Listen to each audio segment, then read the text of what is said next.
Get real advice from renowned experts and entrepreneurs on today's business leaders. Here's your host, Gabe Arnold.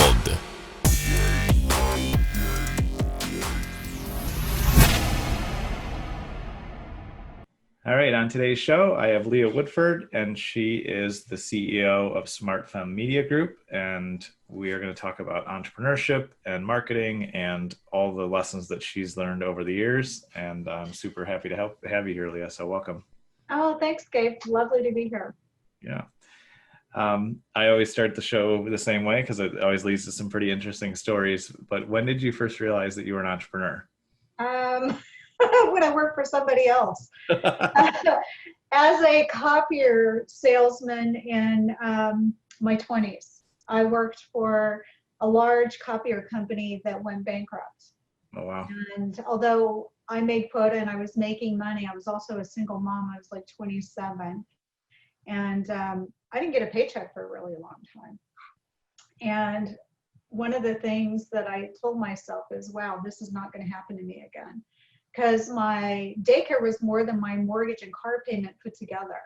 And wow. Although I was awarded child support, I didn't get any. So I needed to figure out a way to make money. And so I actually learned the copier business, ended up going to their refurbishing facility, bought a couple of copiers, had a couple of the guys fix them up, put the parts in, service them, and within a week, I was in business, and within a month, I had my own showroom. I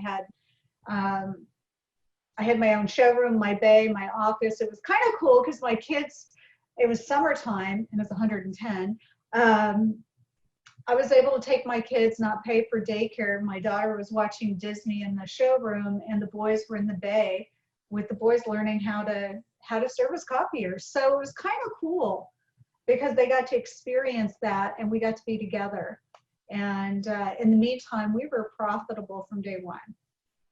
That's amazing. That's not always the case, right? No, but it's one of those businesses that, it was great, 8 months of profit. Then Price Club at the time, it's now Costco, started selling personal copiers. I knew it was time to sell. So I only had the company for 9 months, sold it for a great profit, and then I just became a business consultant later on. That's a pretty fast build and sell, so that's awesome. Well, I knew the market. Yeah, I was gonna say that you definitely were paying attention. I think sometimes I see, entrepreneurs not paying attention to their whole industry or other related industries, and they don't see the impending change. And it's definitely wise of you to keep your eye out on that. Do you think, I'm curious, do you think with coming out of the copier space, did you just learn that through sales and that's why it was easy to get into? And you realized that, it was more secure to have a company than work for a company? Or was it, that's pretty incredible that you just jumped into, were profitable and then were able to sell in less than a year. Were there other factors that kind of came into your mindset or your approach? Well, sales, I really think when you are in any kind of really commission-driven field, such as real estate, whether you're selling insurance, you are an entrepreneur. Because it stops with you. And having 3 children to be responsible for, I had to figure out how to make it work. But I'm grateful because sales is really about relationships. And that's really what business is about. It's a couple of things. It's a promise that you deliver, and building and maintaining relationships and communication. And, doing what you say you're going to do. Yeah, imagine that. Imagine that. No, it's crazy how people wonder why their business isn't working and they're not following through on anything. Follow through is everything in business. It's follow through in life and business. You're going to get 100% of the shots that you don't make. So take those shots. Yeah. Yeah, that's definitely the case. So you build and very quickly sell the copier business, and then you said you went into business consulting. I did. I sold software. I've sold mortgages. I'm still I've been a real estate investor since I was 18 years old. So not great at the stock market, but I've never lost money on a house. I love real estate. It's tangible. I don't have rental properties anymore. Now I buy mortgage notes. I don't like to part with money, and I don't like to gamble with it. I love the tangibility of real estate, but I love the way you can scale it. That's awesome. It sits there and it makes money for you, and it's also a tax write-off. So you did that for a while, and then I still do that. I've been doing that my whole career. Excellent. I've always been a real estate investor. Very cool. And how did that lead you into SmartFem Media Group? What was that path like? Well, I was a local TV correspondent and columnist, and a dating and relationship columnist and TV correspondent. It was the funnest, coolest job I ever had, no stress. And my daughter called me in 2009. She was a freshman at NAU and said, "Mom, you need to use your influence to create something that's going to educate, empower, and inspire women. Most of the girls I go to school with have no idea what they want to do, but they can describe every single second of their wedding day." And I knew she was right. And she kind of called me out, and you know what? I agreed with her, and I haven't looked back. That was in 2009. Cancer kind of held me back, so I didn't really get to launch till late 2010. But I'm still keeping the promise. Again, a business is a promise that you keep. I'm keeping that promise, and she's my why. And I'm never gonna fall back on my word with her. That's awesome. Yeah. And we touched on a little bit, and when you sent in some notes about this, you talked about an experience where you thought you could do something. It turns out you didn't know if you could figure it out, and you just owned up to it with your customer. Can you walk us through what happened there? I think that's a really important lesson. Oh my gosh, yes. This was with Jeep, and great client. I actually met him through Alice Cooper, and he'd been working with me since 2012. And I really wanted to have an Amazon Prime TV show. Actually, it wasn't Amazon at that time, but I wanted to have a TV show, and I thought it was going to go through. They pulled the plug. And in the meantime, I had been charging him for a television rate, rack rate, instead of a magazine. So I went to him and I told him what happened. And I said, I will refund the money back. It was about 3 months into it, and I just couldn't make it work. And he says, "No, leave it there. I believe in you." And about a month later, I landed my contract with Amazon Prime, and we've been there ever since. But and I asked him about that recently, and he says, "I liked it because you came to me, and I didn't have to find out about it." And he just said, "People never do that." Yeah. And he goes, "I know that you will always tell me." And I think that's true, because clients love us when everything is perfect. But when it hits the fan, that's when you absolutely need to go to them and say, "Hey, I can't make this happen, but here's what I can do." And I think it builds more trust, but it's the right thing to do. It's the right thing to do. And he was a client with me up until he retired about a month ago. Oh, nice. That's awesome. So I like clients for life. So. Yeah. And it's about staying in integrity and marketing. I'm just going to tell you, as soon as you figure it out, they're going to change it again. It's a moving target. So you have to be honest and upfront with your clients and let them know that. Yeah. No, and I love what you said. Like, and what he said to you is obviously a wise part of it too. Like, if you go to the person first and say, "Hey, here's what I thought I could do," or it changed, or something, I can't deliver, then you really do have the opportunity to build trust. And you going in and saying, "Well, I can refund you or make you whole," is absolutely the right thing to do. And I think people are more afraid of that conversation than they are of the long-term ramifications of, never being referred again, or never working with that person again, or it being a brutal, bad firing of a vendor or whatever. Because there's always solutions, right? If you come to somebody and you're honest, there's always solutions. There's always a way out. But when you can't own up to what's really going on, then you have no chance, right? You don't. And I I don't know about you, but when people come to me and say and tell me they've messed up, Mhm. yes, I might be a little upset, but the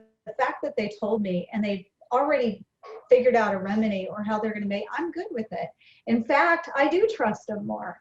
And it's the people that tell me, if I have to find out, it's just like, okay. Then there's weirdness and distrust. Yeah. And that happened when I first, before I first got my show. And we stayed another 6 years until he retired. So Yeah. that's how powerful that is. Yep.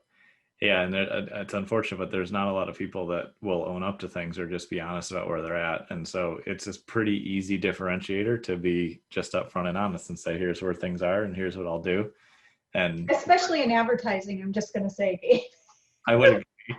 There's yeah, it's a slimy business. And it's funny because I remember walking into his office and all these advertising companies are sitting there and they've been waiting, and I just walk in and he brings me back. And then they ask me, hey, we were here first. It's just like, he's been with me for years. But the other thing is our relationships are two-sided. I bought cars from him. I believe in reciprocation. Mm-hmm. It's not just, yes, I'm going to do a great job for you, but I'm going to invest in you too. Yeah. So, I can't buy a car from everybody that advertises with me. The ones, I decide which ones, and the ones that are the most loyal are the ones that I want to work with. Yeah, I totally agree. When I'm able on the same way, I love to, buy from the clients I have. And, it's definitely about doing the right thing in the long run. And I totally agree. It's unfortunate, but in the advertising industry and in digital marketing and all this, there's too much fluff and noise that doesn't mean anything. And that's why the industry sometimes gets a bad name. And also that's why I see people super struggle when they try to get into this space, and it's just do what you say you're going to do and update your plan. Like you said, I think it's pretty wise to realize that, like you said, this is constantly changing. What we're doing today that's working is not going to work the same way, or maybe not work at all in another 6 months or 2 years or whatever cycle there is. And so what are obviously one of your principles, which I totally agree with and love, is that, do what you say. Pretty simple. But what are some of the other things that you talk about, how you get to work with some of the younger people in your space and you get to mentor and help them? What are some of the other principles that you think are really key to practice and know about, in any business, but obviously in this space? Well, I think having a mission statement and a vision and a really big why is imperative. Because if you don't have why do you do this?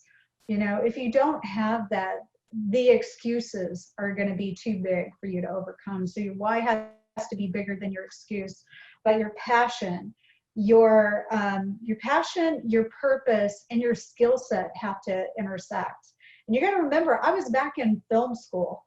In 2014, I was the oldest and slowest in my class. I learned how to be in front of the camera 30 years ago, but I had to learn how to be behind it.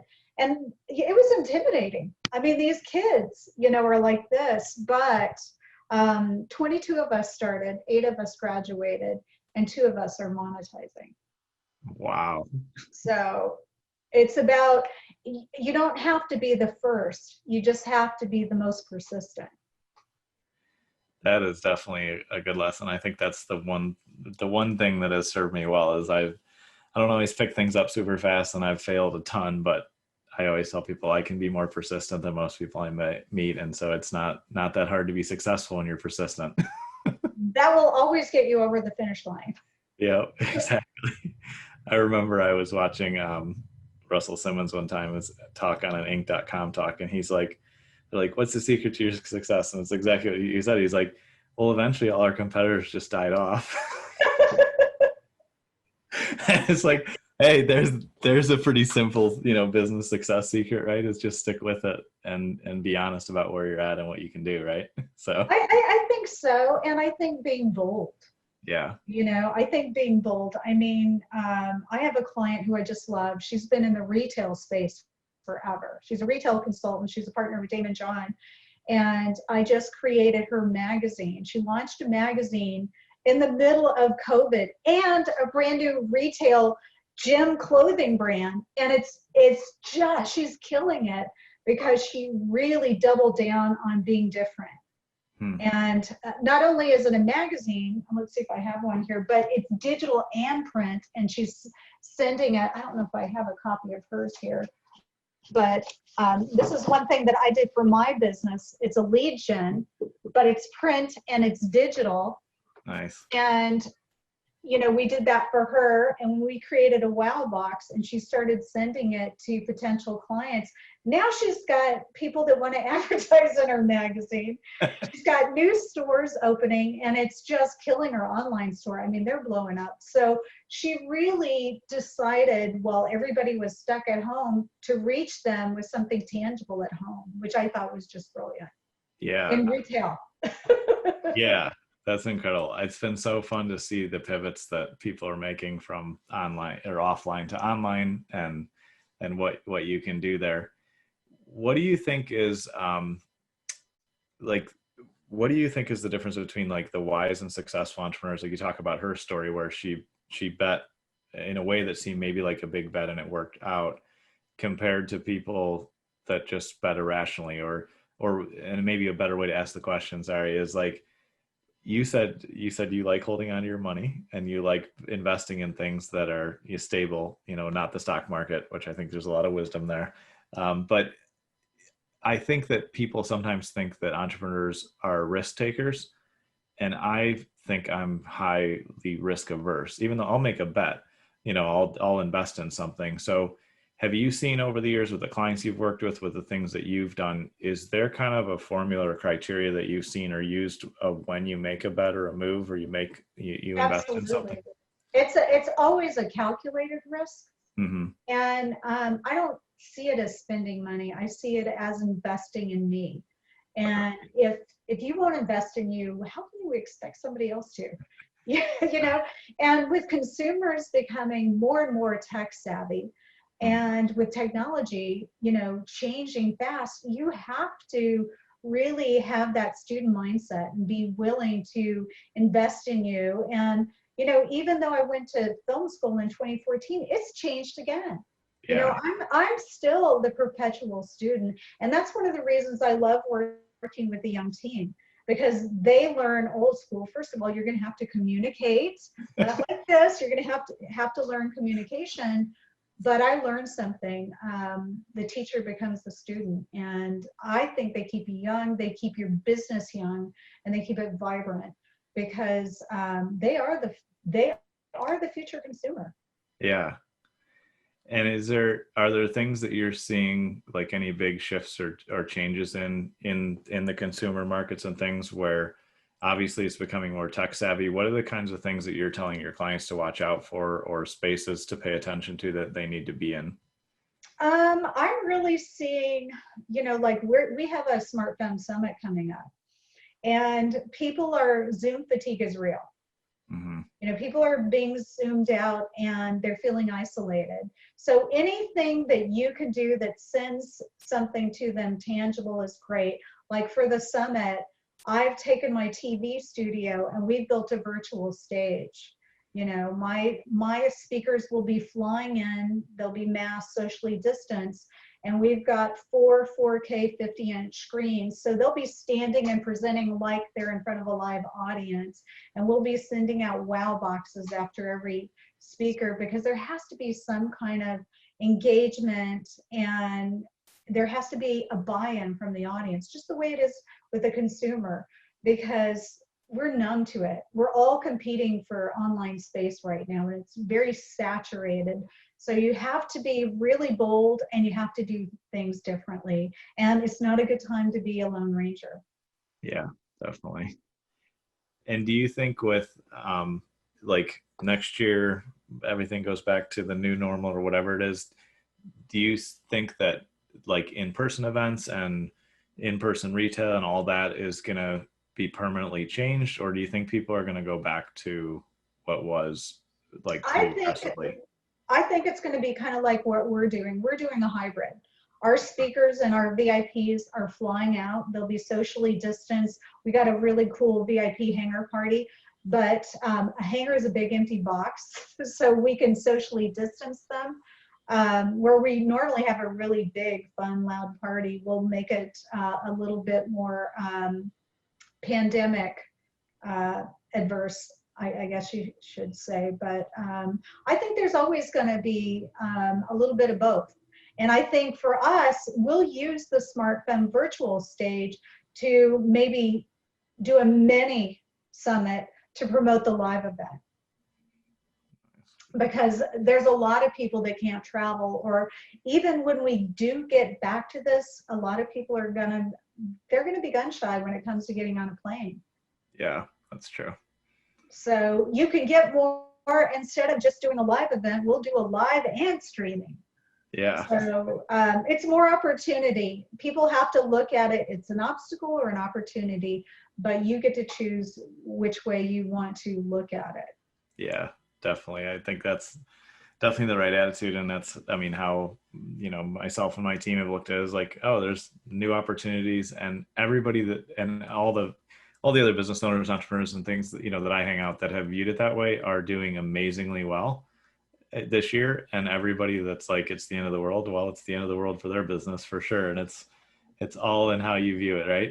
It is, and it's funny because my husband has a jet charter company that's 2.5 years old, and he has tripled since this started. I mean, he is just, pardon my French, kicking ass and taking numbers. And we just did not know it was going to go like this, but it's been go, baby, go. I'm so excited for him. No kidding, yeah.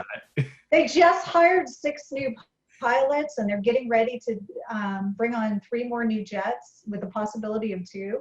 So I think it's a great opportunity, but I think it's because they were open to it, and they got really creative and resourceful. And when I sold software, back in the 90s, I had 2 clients. I had Palm Pilot and I had Bluetooth. Guess which one's still around? Yeah, no kidding. The reason being is, and I tell this story a lot, is I love working with startups, and I can always tell which ones are going to make it and which ones weren't. The ones that got the cash right up front, they blow through it, and 6 to 9 months they're out of business. The ones that have enough to eke along, but they're hungry and they become resourceful, they're the ones that I'm always going to bet on. Yeah. Yeah, I've seen that same thing too. I've worked with a lot of startups, and you're right. The funded ones or the highly funded in the beginning, there's no drive. And just like you shared in the beginning of your story, like you had to figure it out. So you figured it out. Yep. And I think when we're helping other entrepreneurs or we're coaching or mentoring, we have to keep that in mind too. If we hand everybody all the resources and everything too early, then there's really no opportunity to learn or grow or, have the challenges that shape us. I think that's true, and I think we owe it to them by giving them everything. It tells them that, you know what, I don't really believe in you. Yeah. I don't think that you can pay full price. I don't think that you can really do this on your own. And I think that's a horrible message to send somebody. You wouldn't say that to your child. Why would you say that to a client? Yeah, that's definitely that's definitely been something, even in building my own team, that's been a little bit of a challenge, is trying to figure out the balance between handing them everything and telling them to just go figure it out. Because there's not on neither end, I think, is the right answer, but that's definitely something I think it's a fine balance, and you'll find certain employees, the longer you're in business, you're going to recognize which type of mindset works best. For, interestingly enough, the kids that do, I call them kids, they're amazing. And the ones that do best have historically been first or second generation Americans, believe it or not. Hardest working, everything's done well. It's done, I'm not, hammering them to meet the deadlines, because they're on it. I don't have to second guess it. You know, they're not the entitled. I live in Scottsdale, and trust me, some of the kids driving to high school are in BMWs and Mercedes. You know, it's a different world out here. But the ones who are hungry, I mean, I love Elizabeth Leon has been with me for 7, 8 years. First generation American. Her mother was illegal. She's one of 4, the only one of her siblings that graduated high school. She came to me as a sophomore at ASU. She had a baby too. And I remember her saying that she was ready to quit. It was too hard. Her mom had just been deported and she didn't know what to do. And I just said, don't quit. Work from home. You don't have to come into the office. Let's figure it out. And she graduated with honors. And I wrote a couple of letter recommendations, sent her where she wanted to go, and now she's back working with me, and she has her own business. Wow. So she's one of my favorites, but I've had a lot of stories like that. So I really believe that those that are hungry and really want it, and they have no net, those are the ones, if they don't have a net, they'll make it work. I would totally agree with that. That's probably one of the main reasons why I've been able to build what I have, is because I had nothing. So I totally relate to your story. Do you think, I'm curious, as an entrepreneurial parent like I am, is there anything that you've done for your daughter?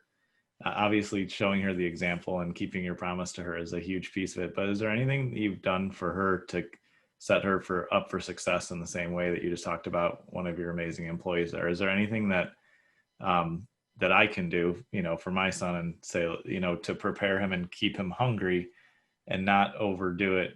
Because I think that sometimes I've seen people make mistakes there of like, well, I had nothing, so now I want my kids to have everything. Do you have any advice there? I think that's wrong. You know, even when we became really successful, I've always made all of my kids pay for half their car. They've always had to have jobs, because you learn business when you're working for somebody else, and you can hate it and that'll inspire you. But I look for kids that have worked retail or waited tables, because that's hard work, and they learn customer service and they learn relationship building. And I think it's really, really important. And I think that we have to love our kids enough to give them the gift of independence. There is nothing better than giving our kids the gift of, you know, you heard about my daughter, but let's talk about my bonus daughter. I got her when she was 18, didn't know how to drive, barely passed high school, wouldn't get out of bed, and never had a job. Wow.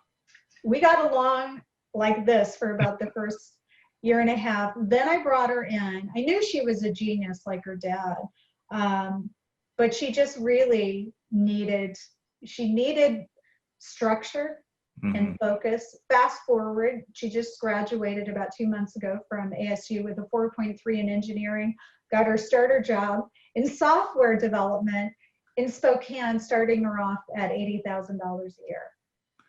But this was a kid that, you know, and Disney already painted me as a villain because I'm a stepmom. And we are really close. I mean, she is brilliant. I think you have to really nurture them, but you got to give them tough love. And I think we have to be real with our kids. Our kids are so smart, and they have access to these things right here. So they are way more on top of this. We had to be committed to learn stuff. We had to go to the library. I'm old. You're not, but I had to go to the library. I had to make a commitment to learn something. They can pick up their phone and find out anything. Yeah. So I think that as parents, we have to guide them and help them find their way, but also give them the structure and let them fail. Yeah. And not pick them up and stop giving trophies for mediocrity. That really irritates me. Yeah. That's great advice. I appreciate it. That's definitely what I'm trying to create for my son. I got him his first summer job this year, and he's 8. So just not a ton, but it was a good start. So excellent. Well, as we kind of wrap up here, who are you typically looking to work for or work with? I'm sorry. And what kind of, where can people find you, and and follow you? Well, you can check out our award-winning magazine, SmartFem.com. And it is the mobile magazine for the women on the go. Hit me up on Facebook or Instagram, Twitter. I'm on all the LinkedIn. I'm on all the social media platforms. But the people that I'm looking for are kind of small to mid-sized businesses. I love working with them. But I also like working with speakers, authors, and entrepreneurs, because I feel like entrepreneurs really need to learn how to speak in order to really get the message out about their business. I think it's a great way to build visibility and credibility at the same time. Hard to believe I speak for a living, isn't it? Too much coffee this morning, I think. Yeah. But that's it. How can I help you, Gabe? We're always looking to connect with, entrepreneurs that have crossed that 7-figure mark, but are looking to really scale up in their digital and build, websites and software on that front. And we do a lot in SEO, a lot in paid traffic, and then we do a lot of sales copywriting. So definitely. Oh, I need your information. All right. Excellent. I run across a lot of people that are looking for websites or web copy, and we don't do that. Terrific. Well, thank you so much for being on today, and we'll definitely have you back on soon. I really appreciate all the wisdom and you just sharing this with our audience, and I will have them all check out your magazine at smartfem.com, and we'll go from there. Thank you so much. This show is brought to you by Today's Business Leaders. Learn more at our website, todaysbusinessleaders.com. Be sure to subscribe on Apple Podcasts or Spotify today.